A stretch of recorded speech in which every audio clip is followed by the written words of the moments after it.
Yes. So welcome, everyone. I think most of you know me. I'm Rabbi Mike Lotker, and I wonder if it's appropriate to say a prayer before discussing Jewish superstitions. But as you will see, the superstitions are so ensconced in our tradition that it is worth saying a prayer.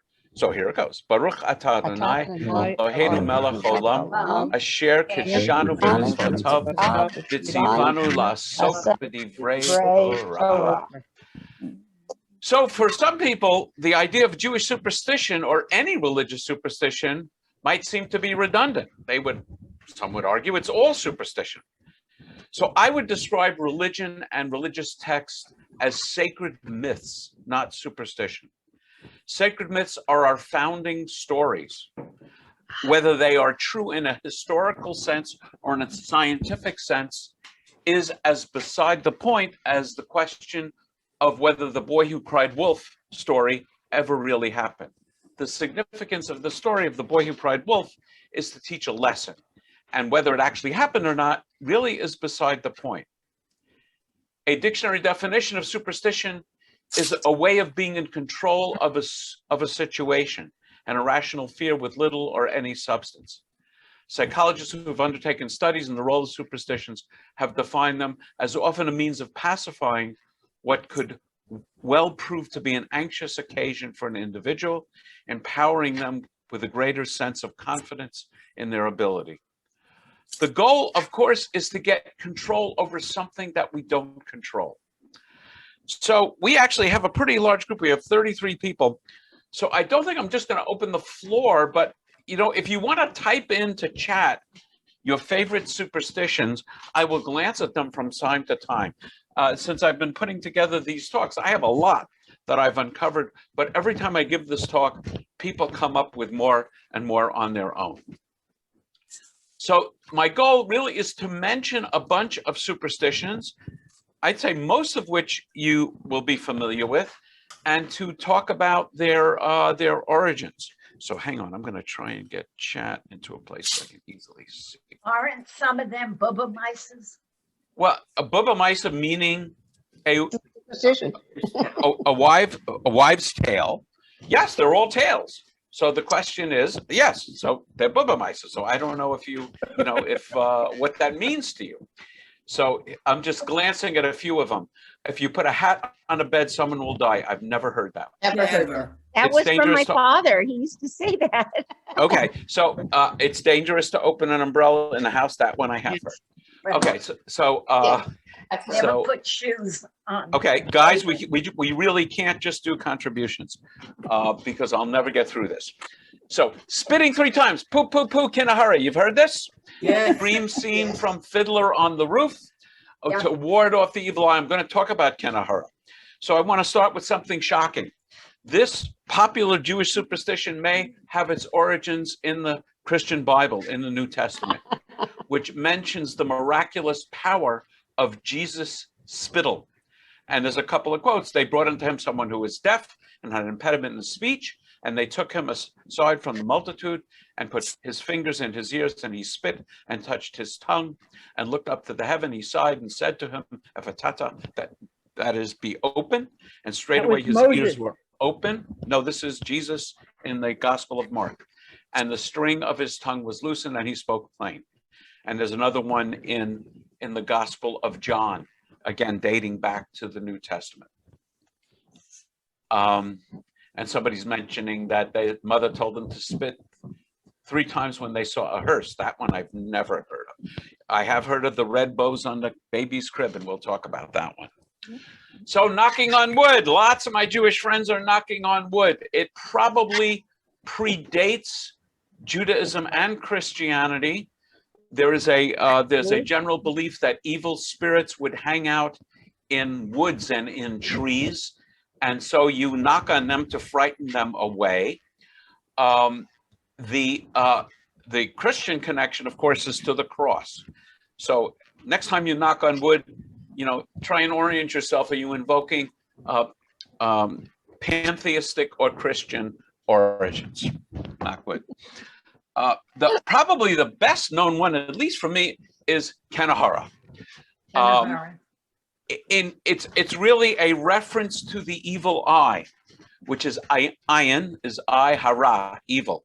So ayin hora means may the evil eye stay away.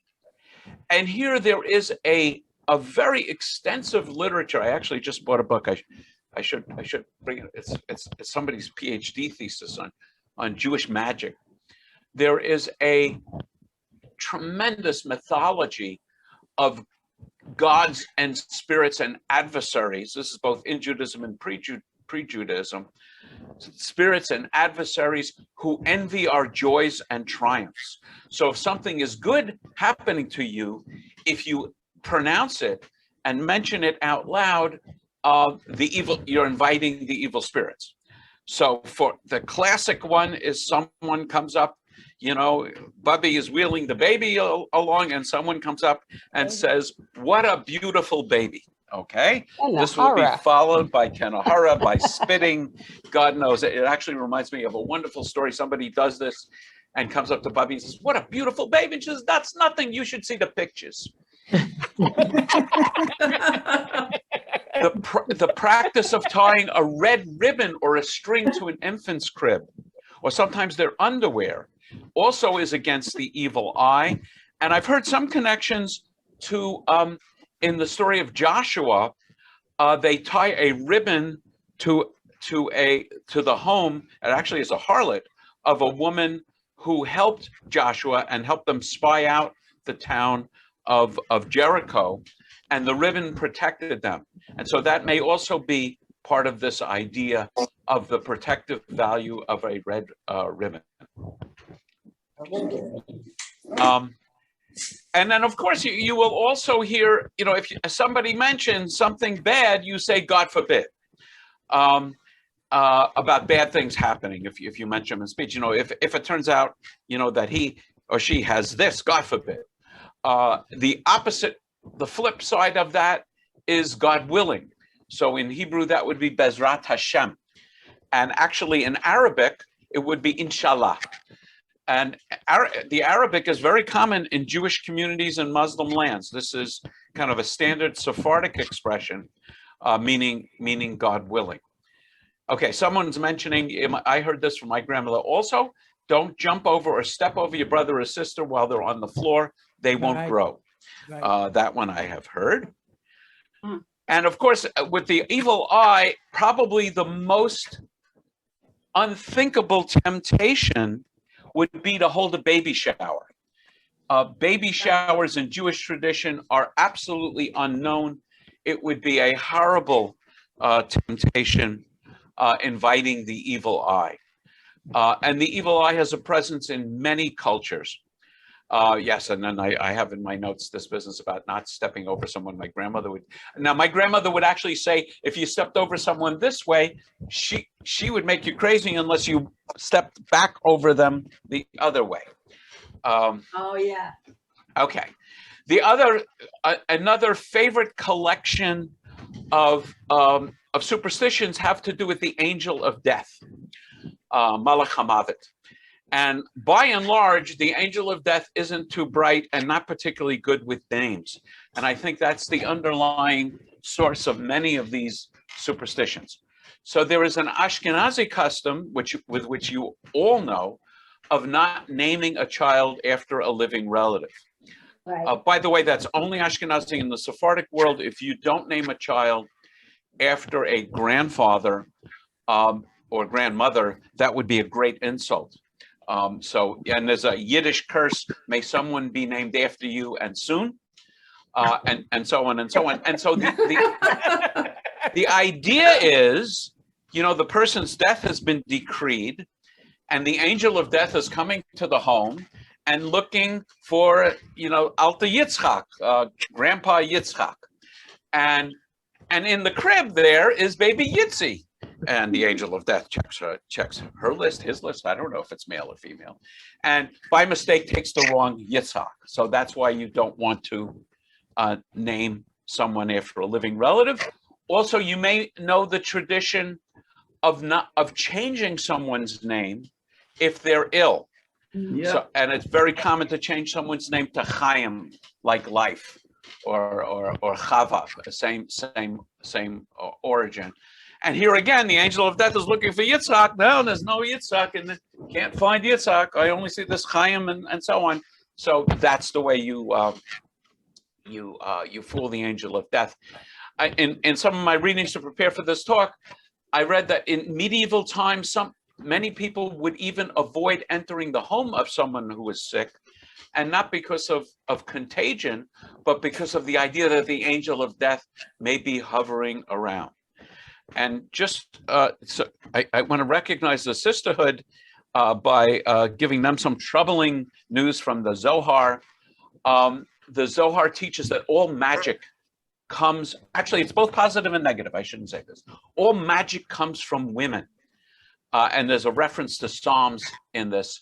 And the interesting thing is, it's also positive. So I don't know if you know this, but in a Misha Berach, when you say the prayer of healing to someone, for someone, like let's say someone was saying a prayer for healing for me. Normally my name in Jewish tradition would be Moshe ben Hanan, Moshe, the son of Hanan. But when you're mentioning someone's name in a Misha Berach, you use the mother's name. It's the only time in Jewish tradition when you use the mother's name rather than the father's name. So it would, in my case, it would be Moshe ben Kroisha. And the reason for that is the medieval belief that women are more tuned into magic and magical sources than are men. Just looking. Okay. So there is. Actually, let me pause. Any questions or comments about that before I jump into the world of amulets? Okay, let me. Yeah, and Robin was sending me a note about the same idea, that the fear of someone being in the room where someone is dying. So amulets, the most common amulet is a mezuzah. And of course, the reason for the mezuzah is in the book of Deuteronomy. You have words, Shema Yisrael, Adonai Eloheinu, Adonai Echad, Nanaviahavta, and it says, write these words, let them be a symbol before your eyes and a sign upon your hand, and put them on the doorpost of your house and on your gate.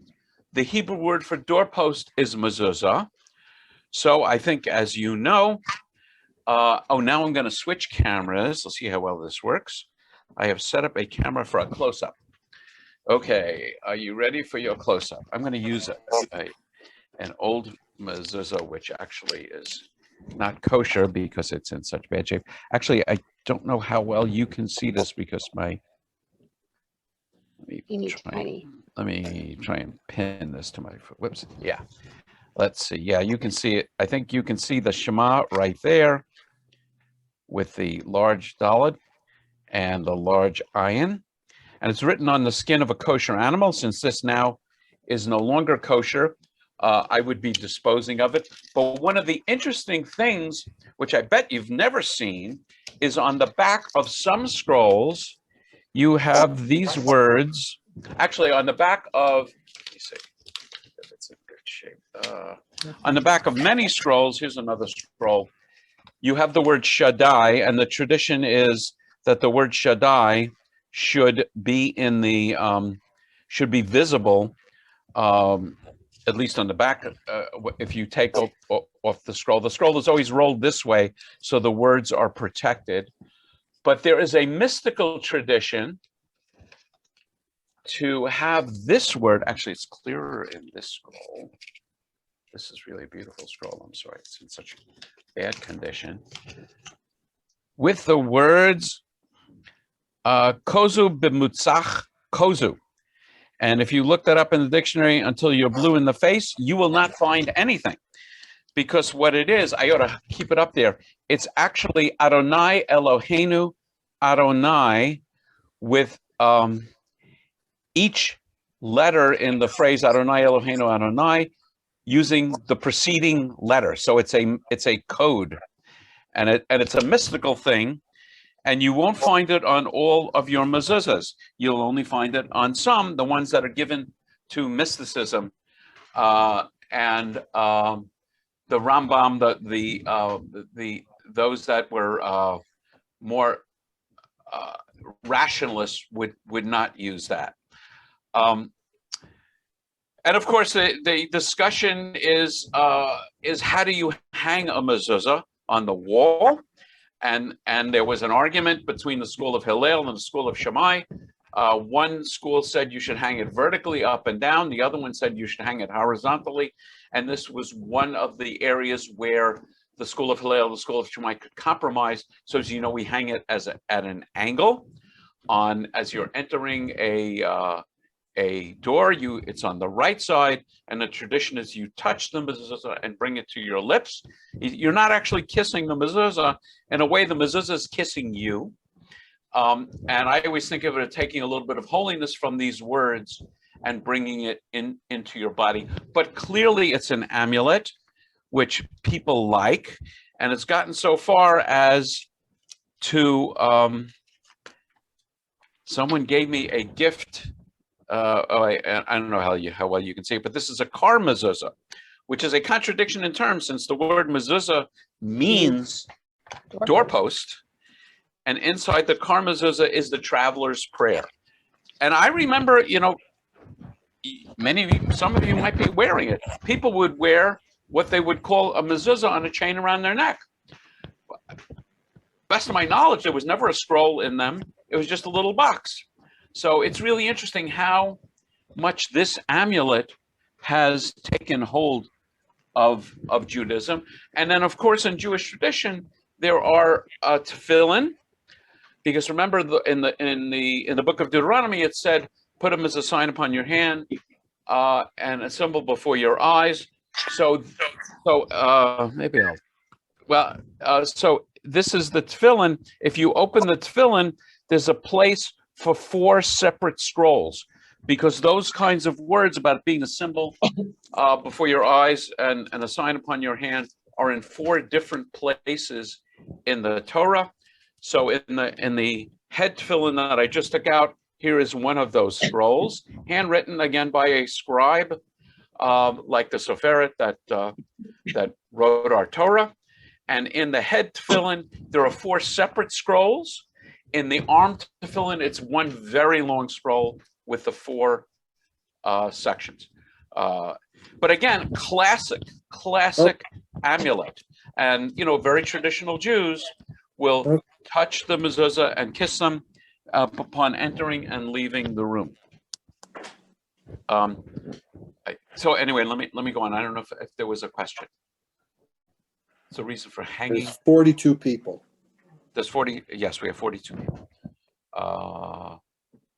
What's the reason for hanging to the side? I'm not sure. Oh, as a compromise. Yeah, not hanging to the side, but hanging at an angle. And it should be on the right-hand side as you enter the room, about at the height where you can reach and easily touch it. The pooh. Yes, you missed the pooh. We'll get back to it, Elizabeth. Okay. So another amulet is the chamsa. And chamsa is more prominent in the world of Sephardim. And it actually has a Muslim source. In Islam, it represents Fatima Zahra, the daughter of the Prophet Muhammad. Jews will sometimes call it the hand of Miriam. And it focuses on the number 5. Chamesh is 5 in Hebrew. You probably know that sometimes a Torah book is called a chumash. So chamsa comes from the same word. It's almost the same word in Arabic as it is in Hebrew. And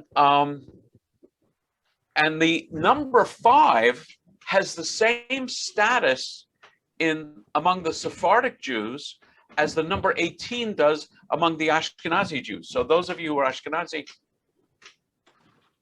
know that, it's very common to make gifts of $18, $180 or whatever, standing for life. If you get to Gematria, every Hebrew letter has a numerical value.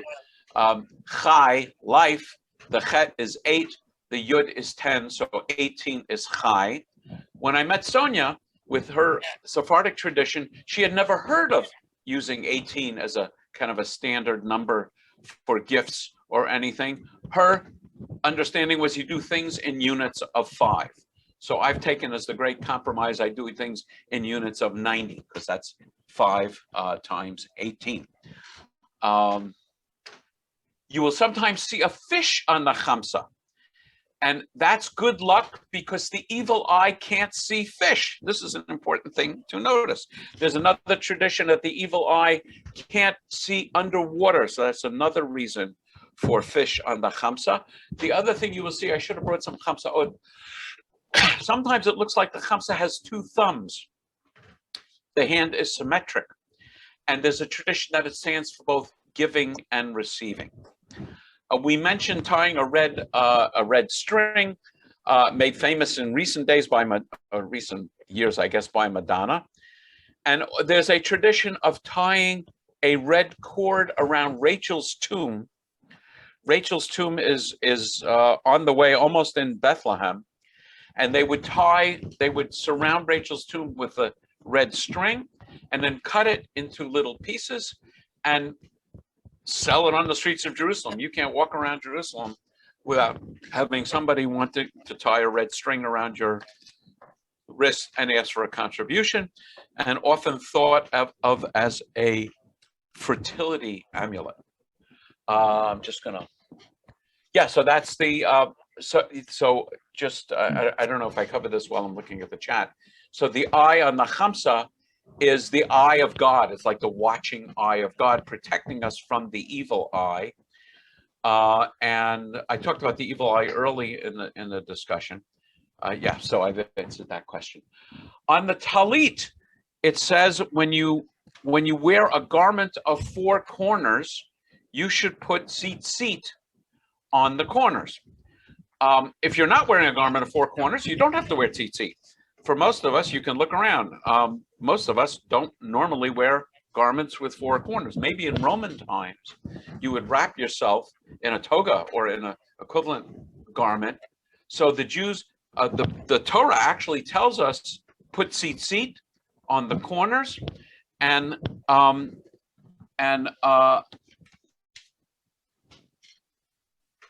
tie the tzitzit. Well, the Torah tells us the reason for putting the tzitzit. It says you will look on them and you will be reminded of the commandments.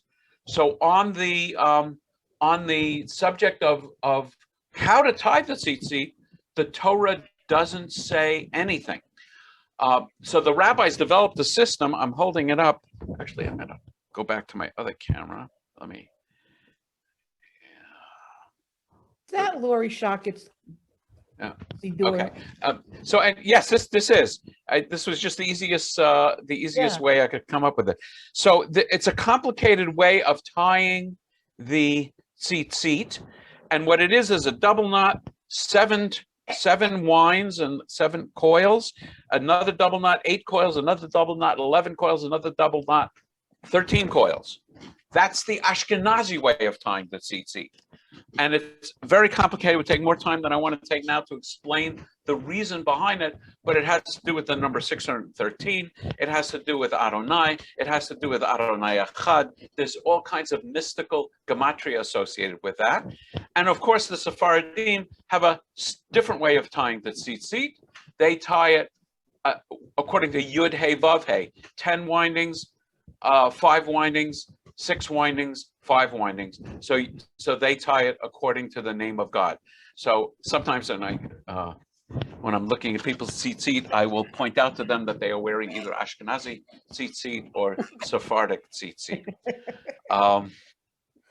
There is another superstition which you probably have heard of giving money to someone who will travel. If you give money for them to donate to tzedakah. And so that makes the person a shaliach mitzvah, someone who is on a journey of a mitzvah. And the superstition is that you get special protection from God for this journey. And I know people who are absolute rationalists and don't believe in any of this stuff. But when I was going to Israel, they gave me money to donate to various causes when I got to Israel. And of course, if you want to have round-trip protection insurance, you save some of that money and then donate it to tzedakah when you get back at the end of your journey. Okay, I actually conducted a wedding yesterday, I am happy to say. And so there's lots and lots of superstitions associated with weddings.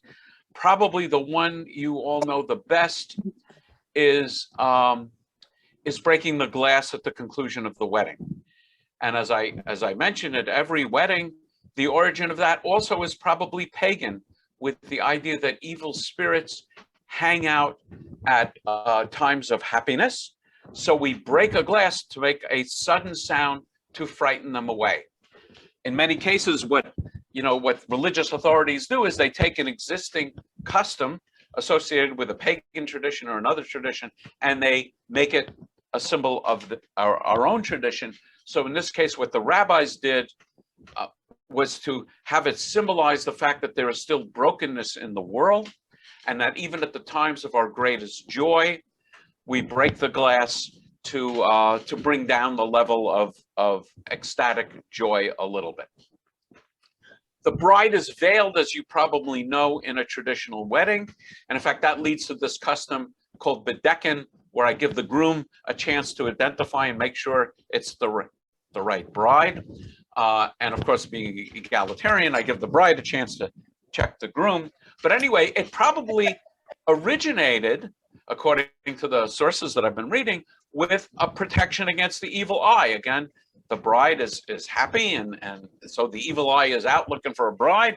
The evil eye not only is not so good with names, but probably not great with eyesight, and can't find the bride. There's just this woman with a big veil on, who knows what you might be. And some people say the chuppah may have originated also to protect the couple from the evil eye. These days, at least what I typically mention at a wedding, is that it's symbolic of the Jewish home that you're creating, and may it be always open. May your home be always open, as Sarah's tent was open for visitors and friends and family. But also, it may go back to the evil eye. Now, here's so here are some that I actually have never heard of, but they're so much fun I just can't resist. It says, the tradition says, should the bride returning from the chuppah take the groom's hand first, superstition denotes that she will dominate over the house, although should he take her hand first, then he will be in control. I should watch out for that. I'm doing a lot of weddings lately. And to complicate matters even further, should the groom step on the bride's foot when both are under the chuppah, it's a clear indication that he will rule her, and the opposite is true. Here's a Russian one, a Russian Jewish superstition for a couple who wants to soon be blessed with offspring. The Russian Jews have the superstition that the bride should carry an egg in her bosom while going to the chuppah, and in the Sephardic tradition, the bride who steps over fish eggs, will give birth of many healthy babies. This one hasn't come up in a single wedding I've conducted. You're not supposed to marry a woman with the same name as your mother. Marriage on Tuesdays are especially fortuitous, because Tuesday is the third day of creation, Sunday, Monday, Tuesday, and God says things are very good twice on Tuesday. That I know is a tradition that is still observed in some communities. There is a tradition that I'm sure you're familiar with of the bride circling the groom 7 times. Yes, yes. And this relates to the idea that marriage is mentioned 7 times in the Hebrew Bible. By the way, all the rules for marriage are nowhere in the Hebrew Bible.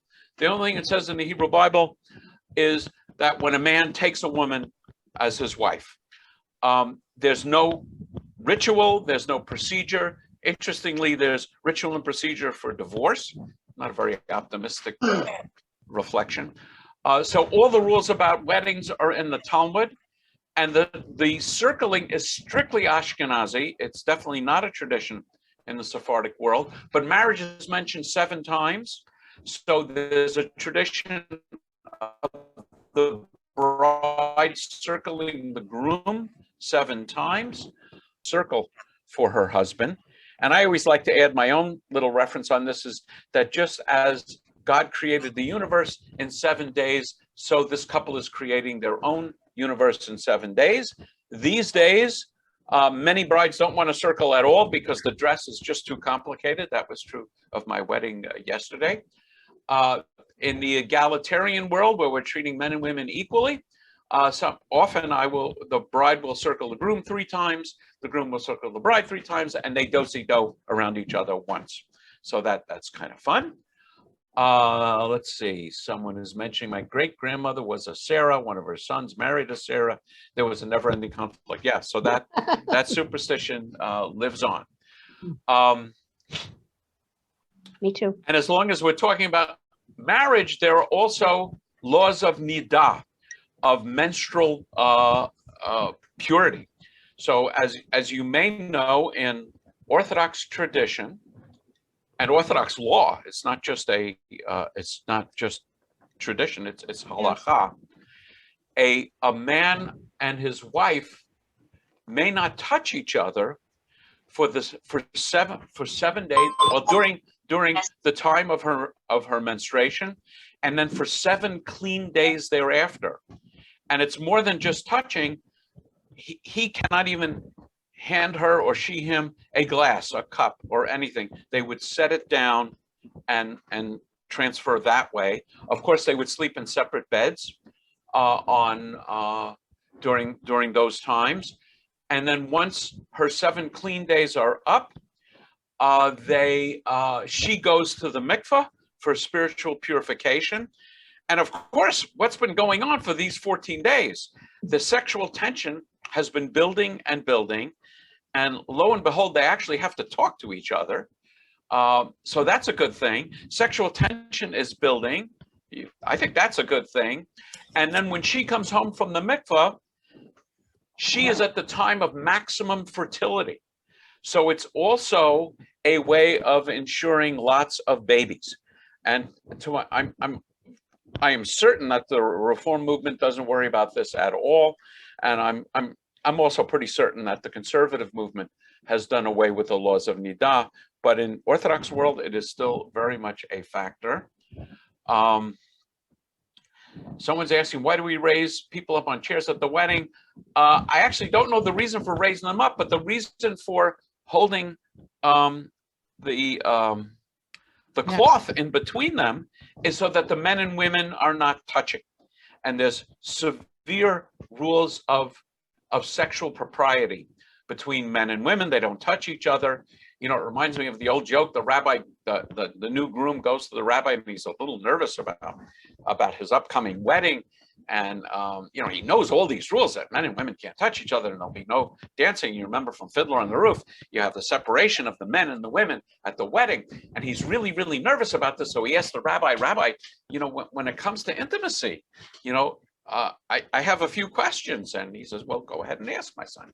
And he says, well, is it okay in rooms other than the bedroom? And he says, certainly, no problem. He says, well, what about, you know, completely naked? No problem. He says, you know, and he starts asking all these questions. The rabbi is just completely open to any innovation that he's interested in. And finally, he says, the groom asks, well, what about standing up? And the rabbi says, no, that could lead to dancing. So be careful. So jumping from weddings to my other major life cycle activity, unfortunately, is death and funerals. And as you can imagine, there are lots of superstitions associated and traditions associated with death and funerals. Being in a cemetery confers ritual impurity. So you will see in Jewish cemeteries, at the exit of a cemetery, there is always a place to wash. And as you probably know, when people come home to a shiva home, there's typically a bowl of water and a bowl and a pitcher of water for washing the ritual impurity from your hands. In Jewish law, this isn't just a tradition. In Jewish law, you actually cover the mirrors in a shiva home. I'll talk a little bit about shiva in a moment. So let me talk about it now. So the most intense period of mourning in Judaism is 7 days after the funeral. So the counting starts at the funeral, and the word Shiva simply is the word for 7 in Hebrew. And the tradition is that the obligated mourners, who are the children, the siblings, the spouse, and God forbid, the parents of the deceased, do not leave the home for those 7 days. So if they were traditional Jews, the men at least would be obligated to pray 3 times a day. So how do they accomplish praying 3 times a day? In a minyan, the minyan comes to them. But in terms of the home that they're observing Shiva in, there's a tradition of covering the mirrors, which is important for 2 reasons. One, against vanity. You're not supposed to be worried about what you look like in the period just following a funeral. And also there's a very superstitious tradition that the soul of the deceased might be in the mirror and might catch you and I guess lead about an early death. As you probably know, there are 3 periods of mourning in Judaism. I'm going to talk a lot about that. I'm starting a class on Wednesday night. I'll say a little more about that as we close, on Jewish beliefs about the afterlife.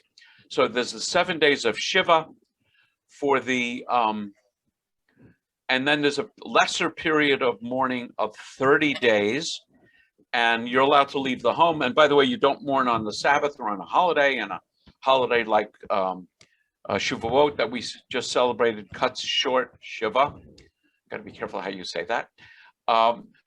So you have a period of 30 days where you don't go to parties and things, and then there's an extended period of 11 months only for the children of the deceased, where you recite Kaddish at every service. And of course, a traditional Jew would go to services 3 times a day and recite the mourner's Kaddish at each of those services. So why 11 months?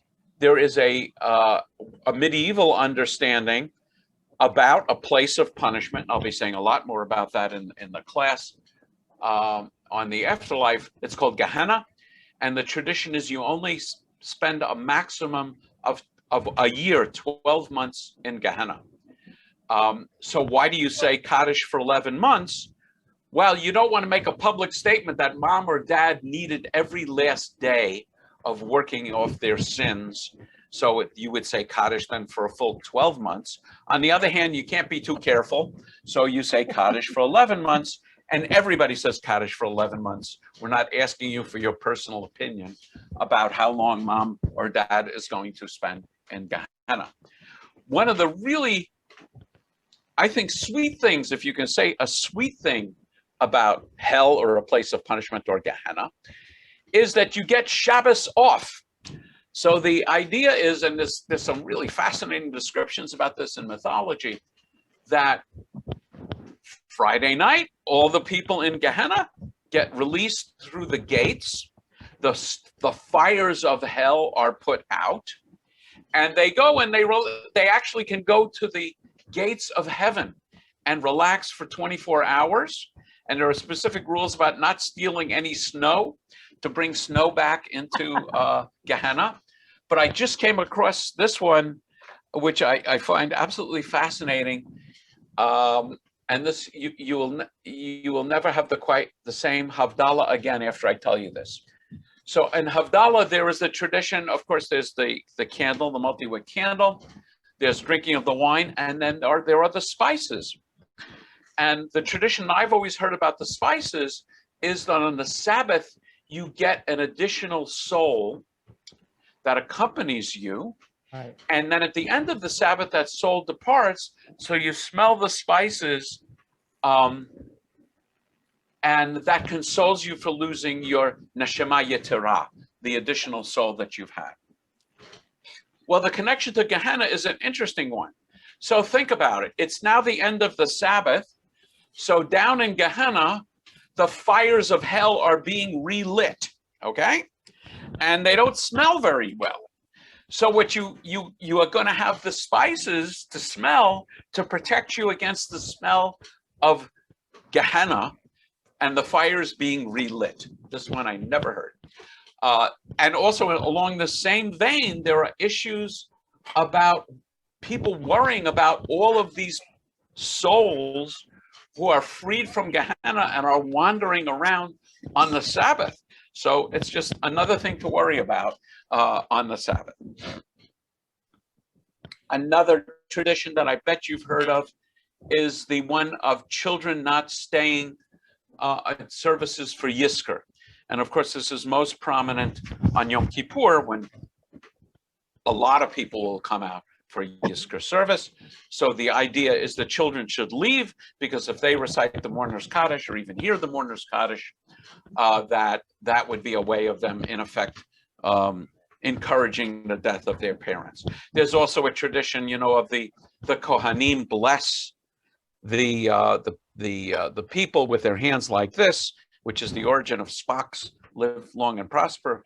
Leonard Nimoy was an Orthodox Jew, and he had to come up on the set with a Vulcan symbol, and he remembered this because it was in a traditional service. The Kohanim, the people who trace their line back to Aaron, they are wrapped in their talit, and they're holding their hands up in this way, and the people in the congregation turn away, because the idea that God's actual presence and visage might be present, and you can't see God's face and live in this superstition. So there's a lot of power associated with it. Leonard Nimoy's nephew was a bar mitzvah at Atzad Elohim. Oh, really? Yeah, Oh, I was across the aisle from him. Oh, cool. Yeah. So there is there's a lot of rules about, against cremation, and so the origin of the prohibition against cremation actually has to do with the question of whether it is burial at all, because cremation was not very popular until the last 150 years. There's in traditional Judaism, you are supposed to be buried with all your parts so God can resurrect you. And talk about superstition. It's a normative rabbinic belief in physical resurrection in the day of the coming of the Messiah. This, of course, is how it enters Christianity. So traditionally, if you lose a limb, that limb will be buried, and then you'll be buried in the same place where the limb was buried. When a soldier falls in battle in Israel, they try and collect the earth where his blood has spilled to bury him with his blood. And you see people, at explosions with tweezers picking up bits of flesh. There is a tradition against, or there are a bunch of traditions about how the body is handled and treated after death. You probably know the one about never leaving a body alone. So there's a tradition of having a shomer, someone who is physically present with the body from the time of death until the actual burial. And this is still true in the Orthodox tradition. Of course, in Orthodox tradition, you are buried within 24 hours of your passing, although there are exemptions. Certainly for holidays, you wouldn't have a burial on Shabbat. And if it's to honor the deceased, you can delay a burial. But in practical terms, burials typically occur within 24 hours. So the shomer is there. The origin of that probably has two elements, a practical one and a superstitious one. The superstitious one is fear of evil spirits connecting to the body, and the practical one was fear of mice and rodents and other things. And of course, these days the body is refrigerated, and so there is no issue. You traditionally are buried with a very simple coffin and a simple white shroud. And that actually leads to another superstition. One of the elements of Yom Kippur is embracing the idea that you're mortal, and it's important for us to repent for our sins. And as a not so subtle reminder of that, men wear a simple white kittel on Rosh Hashanah, also on Pesach, as a reminder of mortality. And while we're talking about Yom Kippur, you have the thing of kapara, where you hold a chicken whirling around your heads 3 times to transfer the sins to the chicken, saying, "This bird is my substitute, my surrogate, my substitute, my atonement." The bird shall meet death, but I shall live a long and pleasant life of peace. If you don't want to whirl the bird around, there's another tradition of doing, and then you donate the chicken to charity. People will sometimes do coins and donating it to charity. Another burial tradition is you are buried with your talit with one fringe cut off, because to be buried with a complete talit would be indicating that you're going to be praying, and it's a way of mocking the dead. So you cut off one fringe of the talit. You probably know there's a tradition of tearing your garments at a funeral, and these days we often use just a ribbon to tear. Let's see. There's a mystical tradition that honoring the dead, mitzvot in honor of the dead, making contributions in someone's memory, have two purposes. One is to improve the lot of the person who's passed, because the person who's passed that you're honoring with the donation, you get the benefit of the donation, the mitzvah, and they get the benefit of the mitzvah. And there's also a tradition of those who have passed on are assisted in their journey from this world to the next world by people saying the Kaddish in their name, praising God in their name. And then there's another tradition, which I just came across, that the dead are aware of your acts and take pleasure in them. When you do good things in their name, they take pleasure with them, which I would call post-mortem quelling, and then they will pray for your well-being. And this gives rise to something that's very prominent along the same vein in the Sephardic world, and that is visiting graves of the tzaddikim. Very, very prominent. Sonia tells stories in Morocco, and when I visited Morocco, there are several graves where people go and visit. And as you know, this horrible thing that happened recently on Tu B'Shvat, not Tu B'Shvat, on Lag BaOmer, they were visiting the grave of Shimon Bar Yochai in Meron. So the idea is, we visit the graves of tzaddikim and we pray for them to intercede with God. If this sounds familiar, if it sounds, Christian to you, again, it's the same idea. Let me move along a little bit. Prayer, there's so many superstitions and traditions associated with prayer. Lighting Shabbat candles. It's the only time we do the thing first, and then we say the blessing afterwards. Normally, you're going to drink water, you would say the blessing for water or wine or bread or whatever, and then you do the act. With Shabbos candles, you light the candles, you close your eyes, and then you say the blessing. So why? So one idea is, once you say the blessing, you've taken on Shabbat for yourself. So you can't say the blessing first, because if you say the blessing, now you can't light a candle. So you light the candle, you pretend you didn't. You say the blessing, and miraculously the candles are lit when you uncover your eyes. That's one tradition. You probably know the idea of very Orthodox Jews rocking back and forth in prayer. And there is a line in one of the Psalms that you should praise God with all the parts of your body. And then there's other kinds of choreography. We stand up on our toes in the Kiddushah when we say Kadosh, Kadosh, Kadosh on the nights of Ot Malok Kol Ha'aretz. That's a quote from Isaiah, where the prophet has a vision of God being surrounded by seraphim. So we're getting up on our toes to get up there with the seraphim surrounding God's throne. The tashlich ceremony, which the rabbis have been comfortable with for 1,000 years, that you can get rid of your sins by casting, crumbs or dust or breadcrumbs into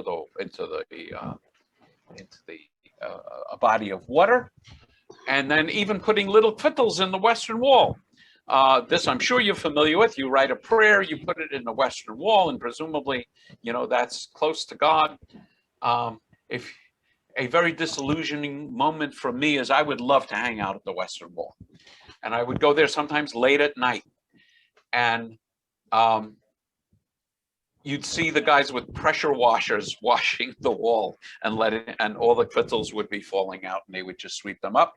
The other thing which I found sort of amusing, maybe not disillusioning, was back in those days, I lived in Israel about 20 years ago, and you'd see somebody bring an entire roll of fax paper. Remember when fax paper came in this kind of strange, when faxes came on kind of a strange looking paper? So you'd see a guy bring a whole roll of faxes that he presumably had been coming in from people around the world and jam it into one of the larger cracks in the wall. Almost done. Kashrut. By and large, there are no reasons given for any of the rules of kashrut. And in some, it's clear in almost all the rules of kashrut, there are some rules in the Bible, and the rabbis have gone further. So the classic one is milk and meat. You know, there's the old story, Moses is on the mountain, and God says, the only thing that the Torah says about milk and meat, it says, you shall not boil a baby goat in your own mother's milk. And Moses says, let me understand this. You want us never to eat milk and meat together of any kind? And God says, you should not boil a baby goat in its own mother's milk. Oh, Moses says, you want us to keep separate plates for meat and dairy and silverware and so on? And God says, you shall not boil a baby goat in its own mother's milk. And Moses says, oh, you want us to wait 6 hours after eating meat before we can have dairy? And God says, have it your way. And that's the origin. Probably the origin against milk and meat probably dates back to Canaanite magical practices, where they would boil a baby goat in its own mother's milk. That's the only thing the Torah says. The rabbis sort of extended the principle. Meat is the essence of death, milk is the essence of life, and we keep them separate. You know, the rule about fish is you only can eat sea creatures with fins and scales. No mention in the Torah, or to my knowledge in the Talmud, of the reason for that. Philos, who is a Greek Jewish philosopher, said one of the reasons is that having fish and scales allowed Jews to swim upstream against the tide of popular opinion. So he offers a solution.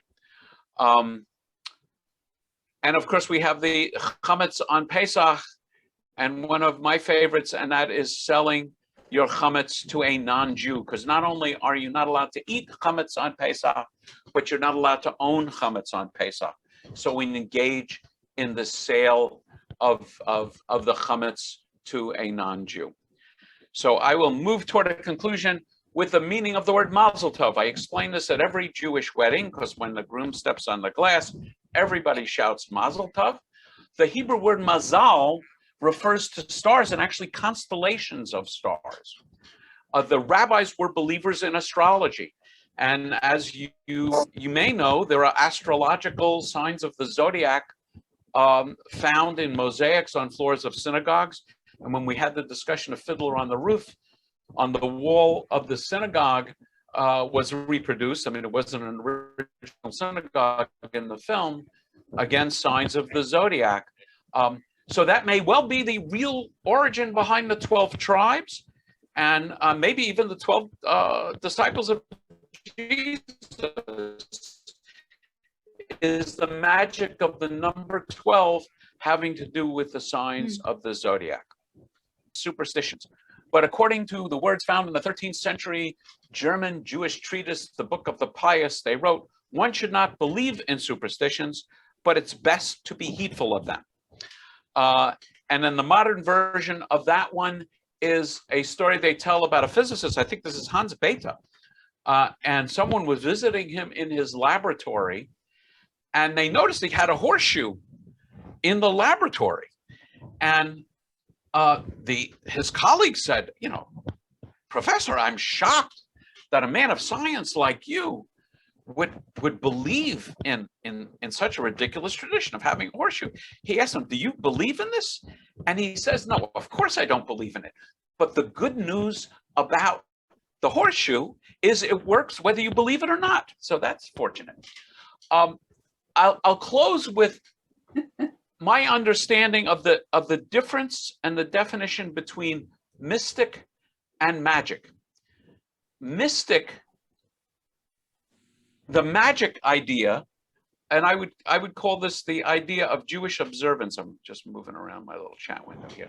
The magic idea of Jewish observance is there's a whole list of rules, as you know, keeping your head covered, having the mezuzah, tefillin, keeping kosher, praying 3 times a day.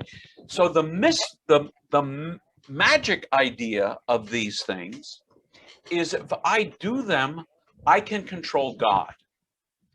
The mystics idea, same list, praying in Hebrew, certain prayers in Aramaic, you know, all the traditions. The mystical idea is if I obey these rules, I can get me to do God's will. Magic, I can get God to do my will. Mystic, I can get me to do my will. It's a form of spiritual discipline which helps me do the will of God. So I will now open the floor to questions and discussions. And Barry, you have your electronic hand up. Okay, I was in the middle of typing a chat. Oh, okay. Let me close the chat. And my grandmother insisted that we put a cat in the baby's crib. Put a what? A cat? Cat. Prior to putting the baby. Prior to putting the baby in the crib. Oh, wow. Never heard that one. Nope, never heard that one. There are more Mamelushans in my family than you probably have. Yeah. Invented something. Yeah, so, you know, I once heard of a story, and I think this was an Adat Elohim story, of someone who, before they made the brisket, or served the brisket, they would like circumcise the brisket. They would cut off the end of the brisket. And this was a family tradition. And somebody thought to ask Grandma, what's the origin of the tradition? And she said, the pot I had couldn't fit the entire brisket. So we cut off the end and cooked it that way. So you never know what mystical traditions you are creating. Laura. I was wondering, this goes a little bit against the idea of what you were saying before about rising again from the dead, but do we have any beliefs about reincarnation? Oh, yes. She needs to come on Wednesday night, right? Yes. So reincarnation is a normative Kabbalistic belief. And I'll be talking a lot more about it on Wednesday. And then also 100 years from now in my next Gilgul, I'll be talking about it. And I actually talked about it 100 years ago, but we didn't do it. We didn't do it on Zoom at that time. David. Yes. You mentioned the mezuzah that you hang on a chain around your neck is empty. The mezuzah I got at my bar mitzvah with the chain has a tiny little hole in it, and you can see there's parchment inside. Yeah, but you don't know what's inside of it. I have never opened it. Right. And actually, in tradition, you are on the mezuzahs on your walls. You're supposed to open it because you may find to your horror that your mezuzah, that your scroll looks something like this. And I once was on a airplane going into or out of Israel, and I was sitting next to a very traditionally dressed Hasidic Jew, and we got into a discussion. A long discussion about things, and he had a very malformed hand. And he explained to me that it was, mangled in an industrial accident. And after it was mangled in the industrial accident, his rabbi said, you should check your mezuzahs. And sure enough, when he checked the mezuzah where it says al yadecha, bind them as a sign upon your hand, the ink had flaked off. So he attributed the fact that his hand was mangled to the fact that his mezuzah was defective, which opens up a whole range of discussion about the advantages and disadvantages in believing that. The advantages are, again, I would say it's the magic element. By doing things right, I get control over God. And therefore I can protect myself in my day-to-day life by making sure I have mezuzahs on there. By the way, you should have a mezuzah on every room of your house, except for storerooms and bathrooms, or a room where you happen to have a Torah scroll. If you have one of those, you don't have to worry about a mezuzah. But so you get control over God by doing that. And you might feel like you're in more control. The downside of that is the horrific idea that that's the way God would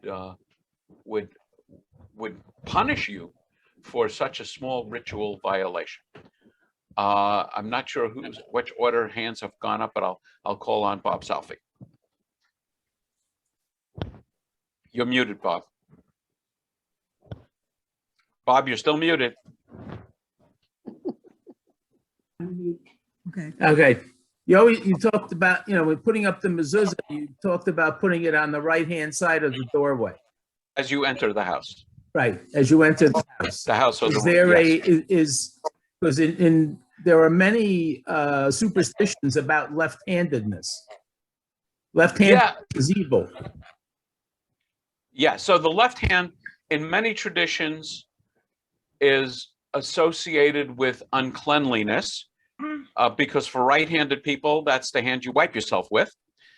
I do know that, I don't know about mezuzahs because mezuzahs would be used by many people and most people are right-handed, or more people are right-handed. I do know that if you wear tefillin, if you're right-handed, you put the tefillin on your left hand. And if you're left-handed, you put the tefillin on your right hand. And actually, with the way tefillin are actually prepared, you actually have to have them strung for a right-handed or left-handed person. It has to do where the knots fall on the arm tefillin. But I don't know of any specific Jewish superstitions about left-handedness.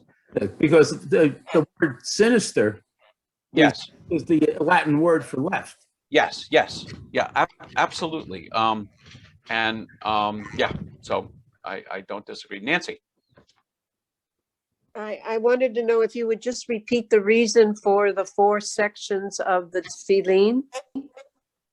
Oh, 4 times in the Hebrew Bible, there are words like, bind these as a sign upon your hand, let them be a symbol before your eyes. And I think it also, I don't know if it includes in every one of those, inscribe them in the doorposts of your house and on your gates. That phrase occurs 4 times in the Hebrew Bible. So the rabbis take it very literally and they copy on a parchment scroll, skin of a kosher animal, those 4 sections and put them in both the arm tefillin and head tefillin. And in the arm tefillin, they're one long scroll. And the head tefillin, they're in 4 separate compartments. And just to make life more complicated, there was an argument between rabbis. Can you imagine rabbis arguing? There was an argument between rabbis about what order they should be. And Rabbeinu Tam, who I think is Rashi's grandson, had a different order. So there are some Orthodox traditions where in the middle of morning prayers, they take their tefillin off and put on a set of Rabbeinu Tam tefillin where the scrolls are in a different order. So being Reformed Jews, that's just one less thing we have to worry about. So are you saying that the whole V'ahavta isn't inside the tefillin, only those sections? I don't know what you mean by the whole V'ahavta. Well, the entire Shema and V'ahavta I thought was inside the tefillin. Okay, so inside the tefillin, there will be 4 scrolls, one of which will be the Shema and the V'ahavta. The other 3 of which will be other sections in the Torah where you, I think it's all Torah, where you have the phrase, bind them as a sign upon your hands, let them be a symbol before your eyes. Okay, got it. Thank you. You're welcome. I don't know if there are any other questions. I'm looking at. Yeah, me, Bernice. Sorry? Yeah, me. Okay, yes, Bernice. Yeah. When I was a little girl, my mother had me chew thread chew some thread while she was sewing something on my person. Did you hear of the chewing of the thread? I have heard of that. I don't remember what the origin is or what the meaning is. But there's all kinds of things that you should wear a garment while they're sewing it, or you shouldn't wear a garment.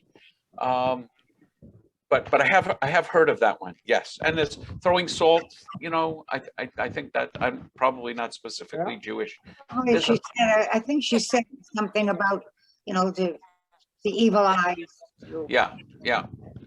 We got to watch out for the evil eye. Why do Chabadniks want everyone to tie tefillin? Why do they? Okay, I will explain that. So in the mystical tradition, when a Jew does a mitzvah, a little bit of the world is healed. You've heard of the expression tikkun olam. Mhm. Tikkun olam our Reform tradition has more to do with acts of social justice and caring for people, animals, and the environment. But in Jewish tradition, a mitzvah is a commandment. It's not only a good deed, and putting on a tefillin is a commandment. So the idea in Kabbalah and Jewish mysticism is that every time a Jew does a commandment, a little bit of the universe is healed. And if you know a little bit about Kabbalah, there's something called the shattering of the vessels, and the vessels are repaired and a spark of God's light is released. And that's what we need to do to bring the world to redemption. So every time, so that's why even though, you will have Chabadniks in Israel and other places asking you to put on tefillin, asking women to light Shabbos candles, even though, the person may never put on tefillin again in their entire life, that one mitzvah is one spark that has been healed, one piece of the puzzle that has been played. It's a beautiful idea. What it means is every time you do something according to God's will, I would say in a Reformed tradition, it will be giving to charity, helping a hungry person, just helping someone out, giving a loving embrace to someone who needs it. That act is not only a nice thing for you to do with that person, that act has cosmic overriding significance. And so I love that idea. And of course, for those of us who are in a more liberal world of Judaism, the issue is, the mitzvot tend to be the ones that are ethical, and we don't focus so much on the ritual. But for traditional Jews, it is both ethical and ritual. There are a couple of, Richard, yes, Patty. Rabbi, can you speculate on the psychology behind ritual? It seems like all cultures and all peoples, it's almost a defining characteristic of humanity. Everybody's got rituals. Have you ever read anything about the? So again, I started early, and I know not everyone was in the room early, but I think superstition is a way of feeling like you can get control over things that you want to control. So on that level, it works. On a purely neurological level, things you do a lot, you can do more easily.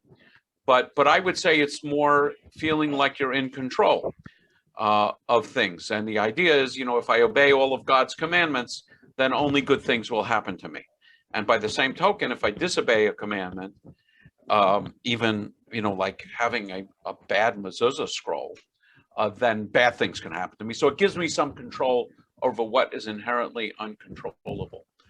I also want to close with one more thought, and that is people will often ask me, and I'll get into this when I discuss the afterlife, what do Jews believe about, and you insert the end of the clause. And my answer quite often is, I have no idea, go ask them. I can't tell you what Jews believe. The issue is, what does Judaism teach? That we can talk about, and that's going to be 3 sessions about the afterlife. And the answer is, Jews teach a lot of things about the afterlife, and they're not one consistent story. As you will see, there's dozens of ideas about what happens after you die, more than dozens, and they're not all consistent with one another. Often they absolutely conflict with one another, but that's not a problem. What you're supposed to do is what you're supposed to do, not what you're supposed to believe. In the world of Christianity, and there are 43,000 different Christian movements, so that, they have very different views, but typically each movement will define very specifically what the approved belief is about anything. And that's a very different take of Christianity than Judaism. There is a name there, Preston Beckman, and I bet you know who you are.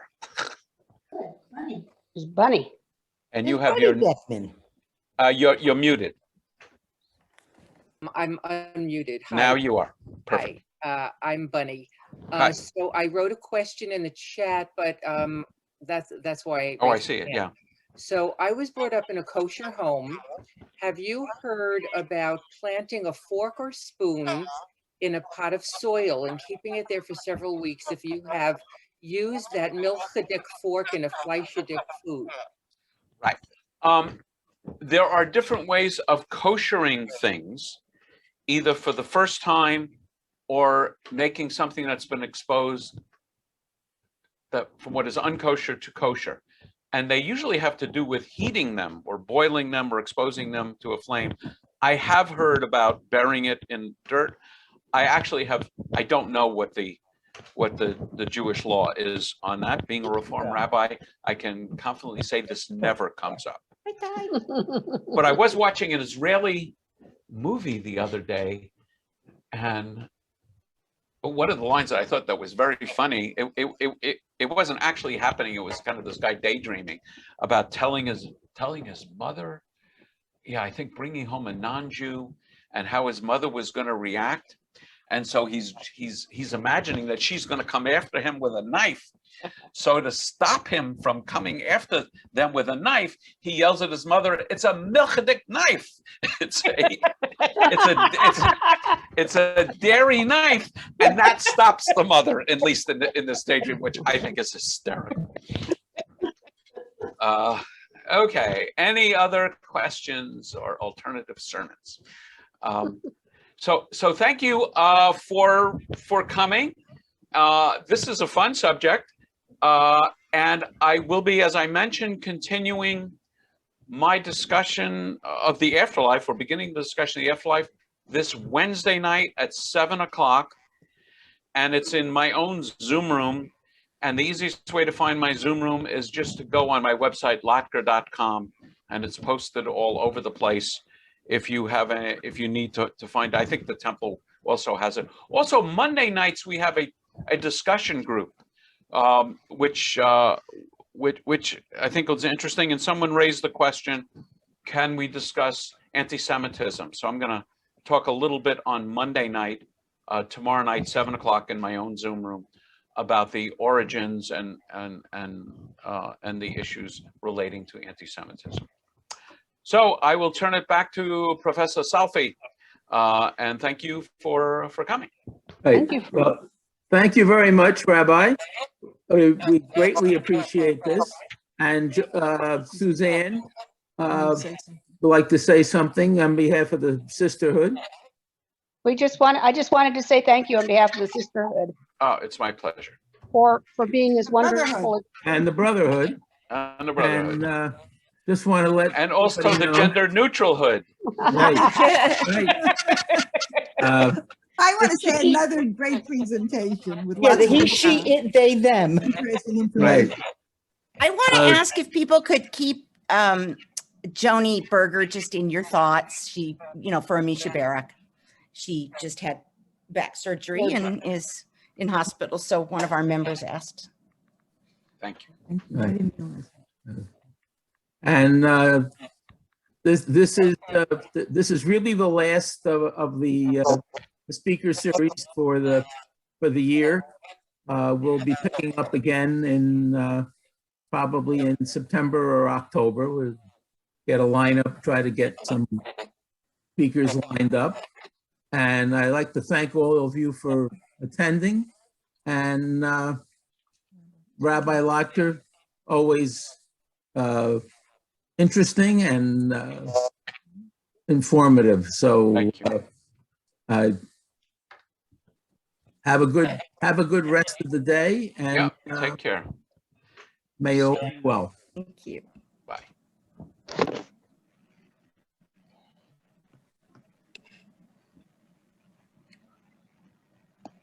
Oh, Bob, I certainly appreciate every opportunity I get to say hello to our good friends. Oh, thank you, Barry. And So we he's good. appreciate, it's always good to see you. Well, Honey would have been sitting next to me, but she decided that she'd rather be on camera this morning. She listened and enjoyed. Not And, on camera. She sent her best wishes to all of her friends. the She whole- wasn't alone, if you noticed. Right. Yeah, so Bob, if you can get me the video somehow, I can post it on my website. So we'll see how that Okay. works. You typically will say stop recording. Anyway, Yeah. you can give me a call. It takes about 10 minutes for it to manipulate it, and then it's a Yeah, MP4 file on your computer. okay. Okay, All right, I'm gonna stop the recording now. okay.